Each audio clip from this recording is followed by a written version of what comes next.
Praise lord. హల్లెలూయా. ఒక సంవత్సరం ప్రణాళికతో అనుదిన బైబిల్ పఠనం. ఈరోజు 18 నవంబర్ 2025. ఈ సంవత్సరంలో ఇది 322వ రోజు. ఈ రోజు కొరకు ఏర్పాటు చేయబడిన బైబిల్ వాక్య భాగాలు పాత నిబంధన యెహెజ్కేలు గ్రంథము 17, 18, 19 అధ్యాయాలు మరియు కొత్త నిబంధన హెబ్రీయులకు రాసిన పత్రిక 13వ అధ్యాయం. మొదటిగా పాత నిబంధన యెహెజ్కేలు గ్రంథము 17వ అధ్యాయం. మరియు యెహోవా వాక్కు నాకు ప్రత్యక్షమై ఇలాగు సెలవిచ్చాను, నరపుత్రుడా, నీవు ఉపమాన రీతిగా విప్పుడు కథ ఒకటి ఇశ్రాయేలీయులకు వేయుము. ఎట్లనగా, ప్రభువకు యెహోవా సెలవిచ్చుందేమనగా, నానా విధములకు విచిత్ర వర్ణములు గల రెక్కలను, ఈకెలను, పొడుగైన పెద్ద రెక్కలను గల యొక్క గొప్ప పక్షిరాజు లెబానోను పర్వతమునకు వచ్చి ఒక దేవదారు వృక్షపు పై కొమ్మను పట్టుకొనెను. అది దాని లేత కొమ్మల చిగుళ్లను త్రుంచి వర్తక దేశమునకు కొంచిపోయి వర్తకులను యొక్క పురమందు దానిని నాటెను.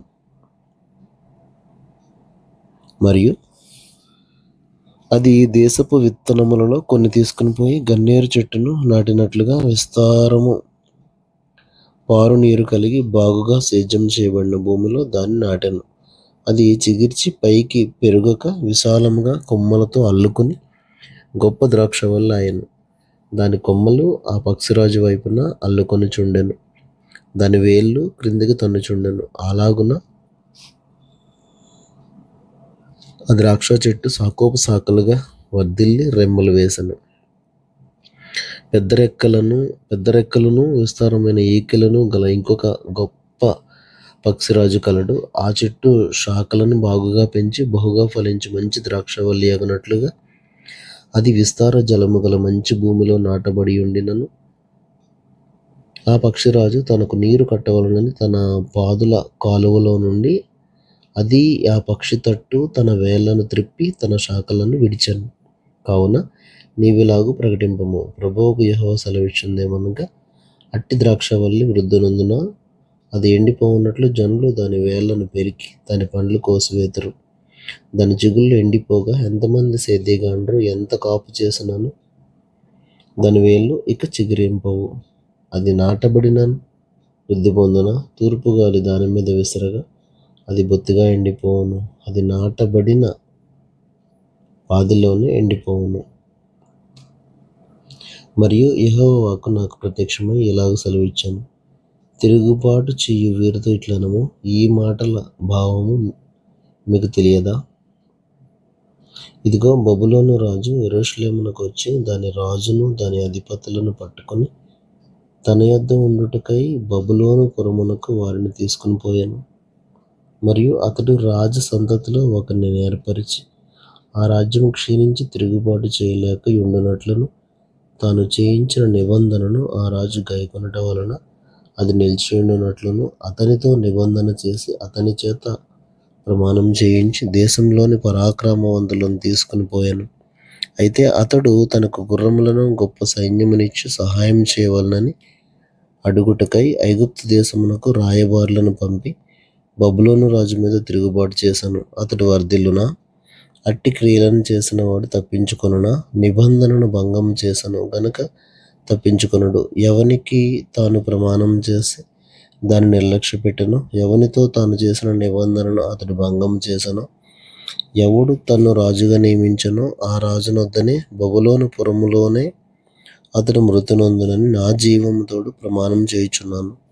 ఇదే ప్రభువైన యెహోవా వాక్కు. యుద్ధం జరగగా అనేక జనులను నిర్మూలం చేయవలనని కల్దీయులు దిబ్బలు వేసి బురుజులు కట్టిన సమయమున ఫరో ఎంత బలము ఎంత సమూహము కలిగి బయలుదేరినను అతడు ఆ రాజునకు సహాయం ఎంత మాత్రము చేయజాలడు.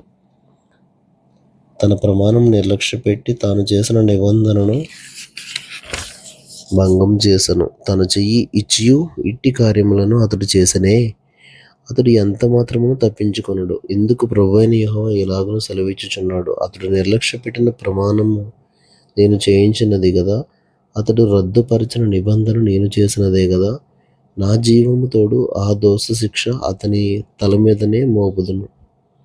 అతని పట్టుకొనుటకై నేను వలనొగ్గి అతన్ని చిక్కించుకొని బబులోను పురమునకు అతన్ని తీసుకుని పోయి నా మీద అతడు చేసి ఉన్న విశ్వాసఘాతుకమును బట్టి అక్కడనే అతనితో వ్యాజ్యమాడుదును. మరియు యెహోవానగు నేనే ఈ మాట సెలవిచ్చితినని మీరు తెలుసుకున్నట్లు అతని దండువారిలో తప్పించుకుని పారిపోయిన వారందరూ ఖడ్గము చేత కూలుదురు.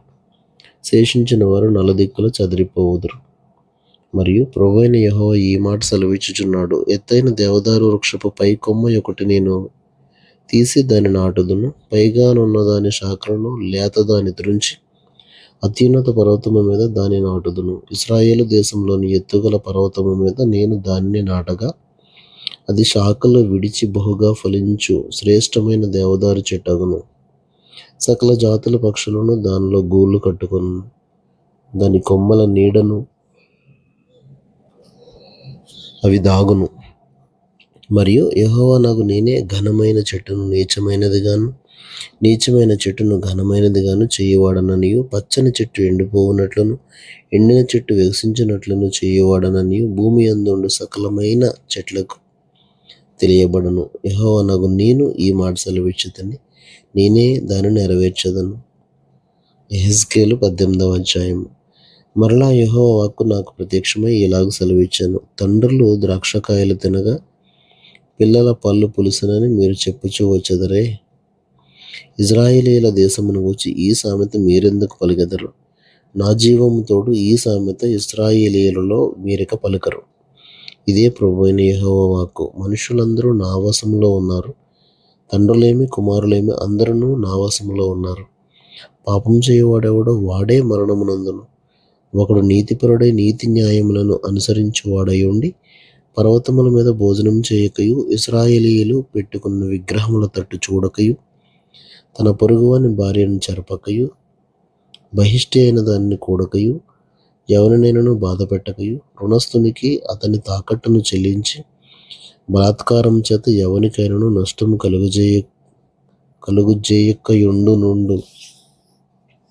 కలుగజేయకయు నుండువాడై ఆకలి గలవానికి ఆహారం ఇచ్చి దిగంబరికి బట్ట ఇచ్చి వడ్డీ కప్పియ్యకయు లాభం చేపట్టకయు అన్యాయం చేయకయు నిష్పక్షపాతముగా న్యాయం తీర్చి యథార్థపరుడై నా కట్టడలను గైకొనుచు నా విధులను అనుసరించుచుండిన ఎడల వాడే నిర్దోషి అగును. నిజముగా వాడు బ్రతుకును.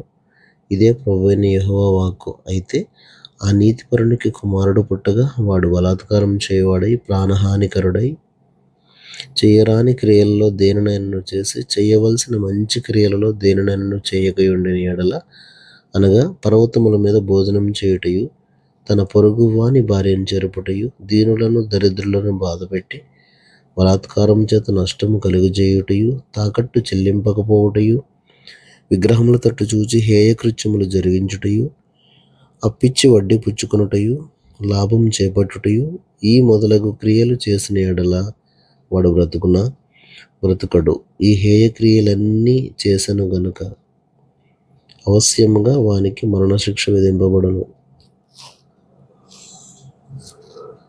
వాడు తన ప్రాణమునకు తానే ఉత్తరవాది అగును. అయితే అతనికి కుమారుడు పుట్టగా ఆ కుమారుడు తన తండ్రి చేసిన పాపములన్నిటినీ చూచి ఆలోచించుకొని అట్టి క్రియలు చేయకయుండిన ఎడల అనగా పర్వతముల మీద భోజనం చేయకయు ఇశ్రాయేలీయులు పెట్టుకున్న విగ్రహముల తట్టు చూడకయు తన పొరుగువాని భార్యను చెరపకయు ఎవరినైనాను బాధ పెట్టకయు తాకట్టు ఉంచుకొనకయు బలాత్కారం చేత నష్టపరచకయు ఆకలి గలవానికి ఆహారం ఇచ్చి దిగంబరికి బట్ట ఇచ్చి బీదవాని మీద అన్యాయంగా చెయ్యి వేయక లాభము కొరకు అప్పియకయు వడ్డీ పుచ్చుకొనకయు నుండిన వాడై నా విధులను ఆచరించుచు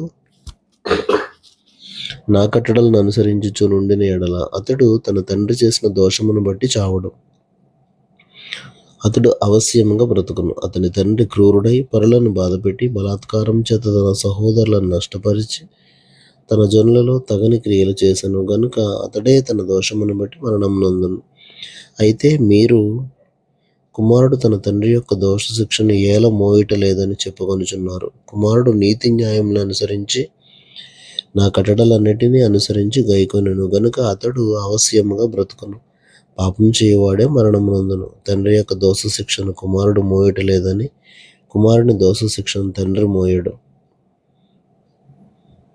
నీతిపరుని నీతి ఆ నీతిపరునికే చెందును, దుష్టుని దుష్టత్వం ఆ దుష్టునికే చెందును. అయితే దుష్టుడు తాను చేసిన పాపములన్నిటినీ విడిచి నా కట్టడలన్నిటినీ అనుసరించి నీతిని అనుసరించి న్యాయం జరిగించిన ఎడల అతడు మరణమునందుడు, అవశ్యముగా అతడు బ్రతుకును. అతడు చేసిన అపరాధములలో ఒకటి జ్ఞాపకంలోనికి రాదు. అతని నీతిని బట్టి అతడు బ్రతుకును. దుష్టులు మరణమునందుట చేత నాకేమాత్రమైన సంతోషము కలుగునా? వారు తమ ప్రవర్తనను దిద్దుకుని బ్రతుకుటయే నాకు సంతోషము.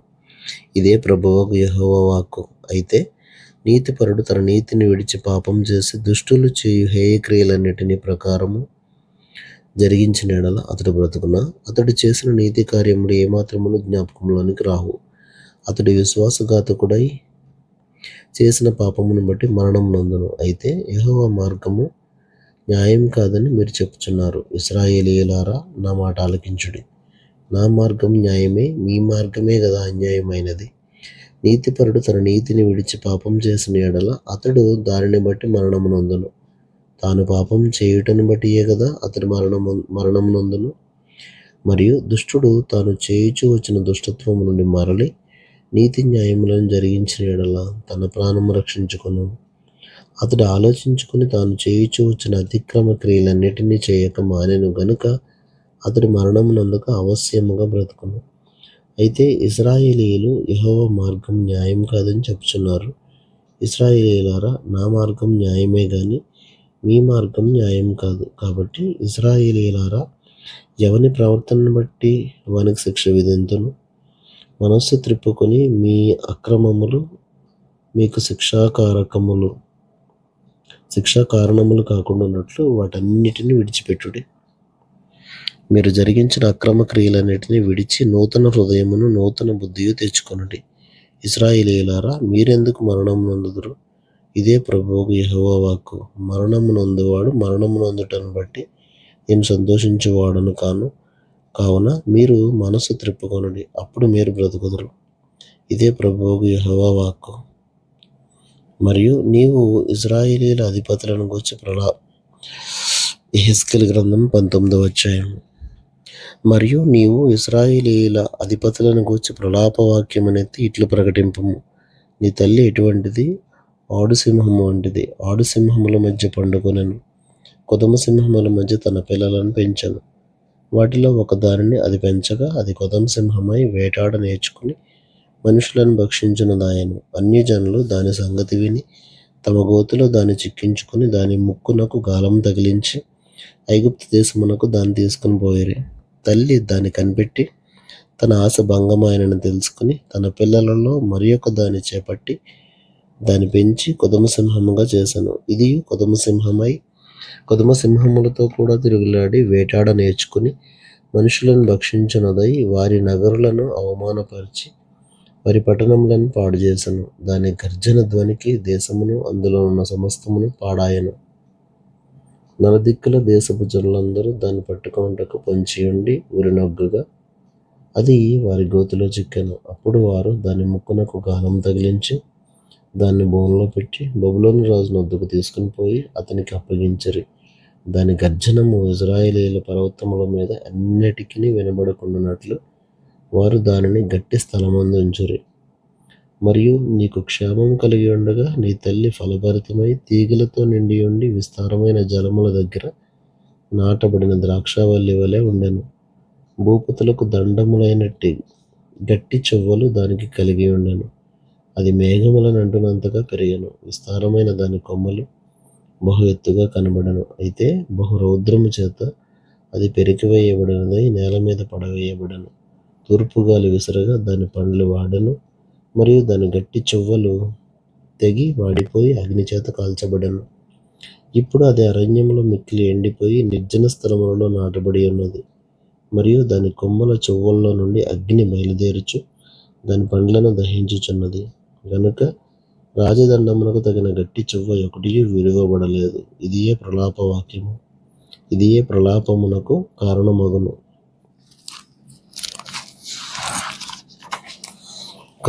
కృత నిబంధన అపోస్తలుడైన పౌలు హెబ్రేయులకు రాసిన పత్రిక 13వ అధ్యాయము 25 వచనాలు.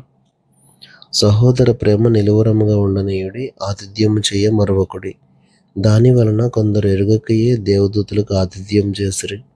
మీరును వారితో కూడా బంధింపబడినట్టు బంధకంలోనున్న వారిని జ్ఞాపకం చేసుకొనుడి. మీరును శరీరంతో ఉన్నారు గనుక కష్టములను అనుభవించుచున్న వారిని జ్ఞాపకం చేసుకొనుడి.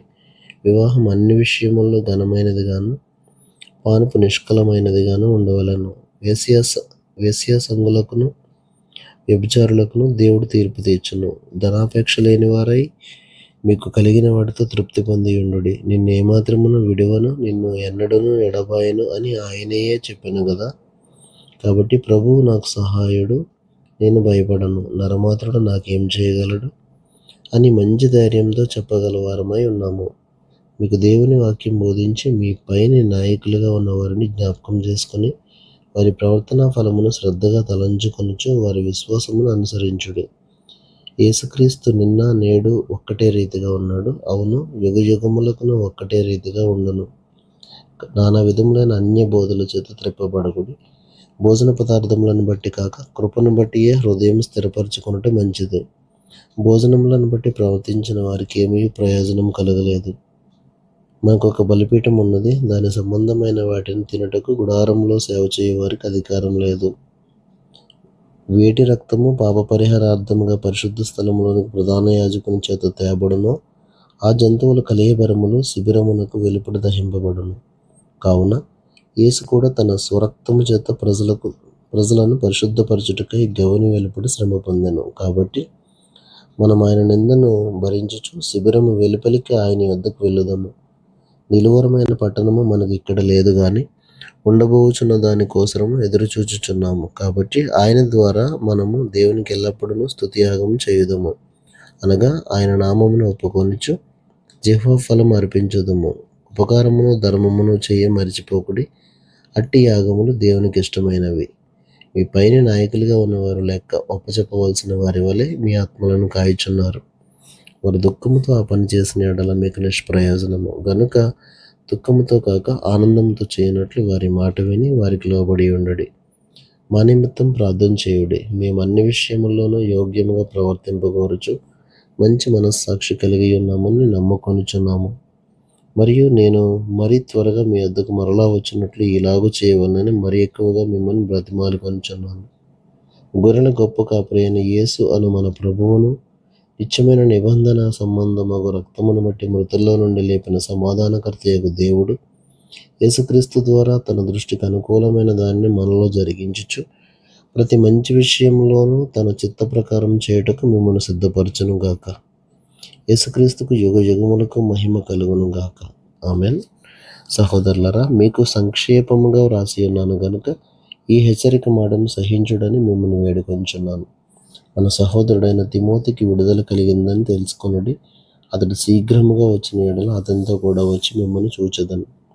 మీ పైన నాయకులైన వారికి అందరికీ పరిశుద్ధులకందరికీ నా వందనములు చెప్పుడి. ఇటలీ వారు మీకు వందనములు చెప్పుచున్నారు. కృప మీ అందరికీ తోడయుండును గాక. ఆమేన్. దేవుడు తన పరిశుద్ధ వాక్యమును మన వెనుకిడిలో దీవించును గాక. ఆమేన్.